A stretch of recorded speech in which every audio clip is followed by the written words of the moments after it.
शिव और काली, तांत्रिक प्रतीक। दोस्तों, माँ काली की कुछ ऐसी तस्वीरें होती हैं जिसमें वे शिव के ऊपर खड़ी होती हैं। काली ने भगवान शिव को नीचे क्यों गिरा दिया था? यह तस्वीर किस चीज का प्रतीक है? ओम जयंती मंगला काली भद्रकाली कपालिनी दुर्गा क्षमा शिवा धात्री स्वाहा स्वदा नमोस्तुते।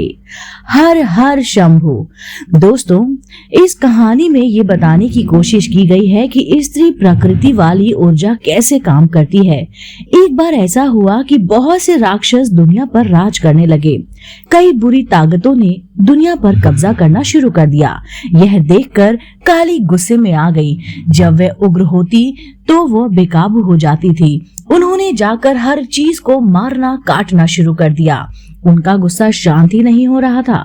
उनका गुस्सा किसी वजह से परे, उस स्थिति के लिए जरूरी कार्रवाई से भी परे बस बरसती जा रही थी।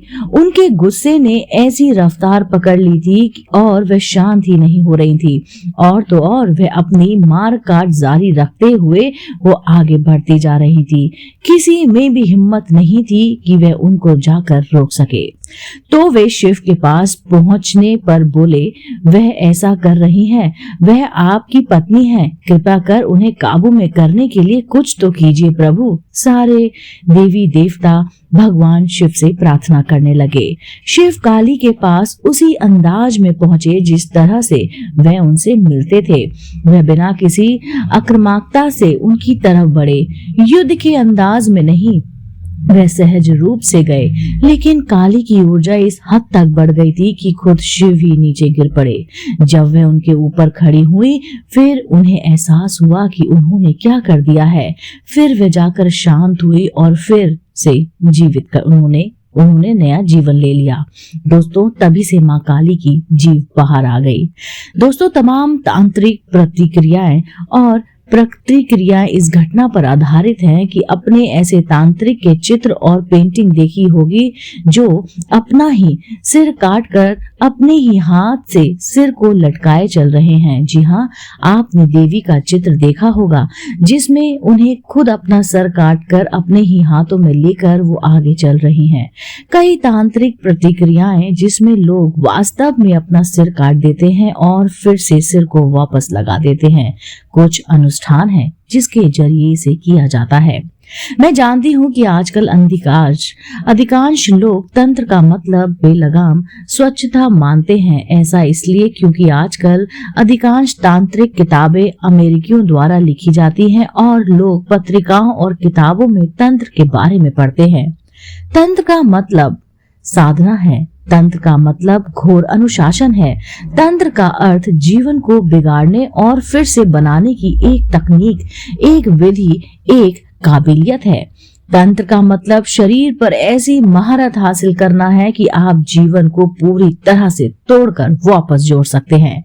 जीवन पर आपका इतना अधिकार हो सकता है कि जीवन और मृत्यु दोनों पूरी तरह से आपके हाथ में हो, ताकि आप जीवन को तोड़कर फिर से जोड़ सके। आप ईश्वर को भी मार कर उसे वापस ला सके। जी हाँ, यह कोई कारनामा नहीं है जिनकी आप किसी के साथ नुमाइश करने की कोशिश कर रहे हैं। ये इसलिए है क्योंकि आप जीवन पर इतनी महारत हासिल करना चाहते हैं। जब तक आपको जीवन पर थोड़ी बहुत महारत हासिल ना हो, आप कुछ नहीं कर सकते। हर किसी का जीवन पर थोड़ा बहुत अधिकार होता है, वरना आप क्या कर सकते हैं? आपकी महारत का स्तर यह तय करता है कि आप कुछ कर सकते हैं। शिव के ऊपर खड़ी काली का चित्र दरअसल जीवन की प्रक्रिया पर पूरी महारत का प्रतीक है।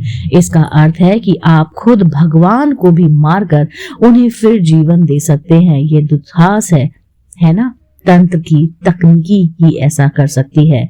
तंत्र की तकनीक ही ऐसी है। दोस्तों, यह एक छोटी सी बात थी जो शिव और काली का तांत्रिक प्रतीक क्या है कि औरत के अंदर अगर विश्वास है, अगर औरत अपना रुद्र रूप धारण कर ले तो उसको कोई भी शांत नहीं कर सकता है। भगवान शिव ने कोशिश की और माँ काली की जबान बाहर आ गई। दोस्तों, उम्मीद करती हूँ आपको आज की कहानी बेहद पसंद आई होगी। ऐसी ही धार्मिक पौराणिक कहानी कथाएं देखने सुनने के लिए आप जुड़े रहिए आपके अपने पसंदीदा YouTube चैनल से। मैं फिर से मिलती हूँ, तब तक के लिए ओम नमः शिवाय।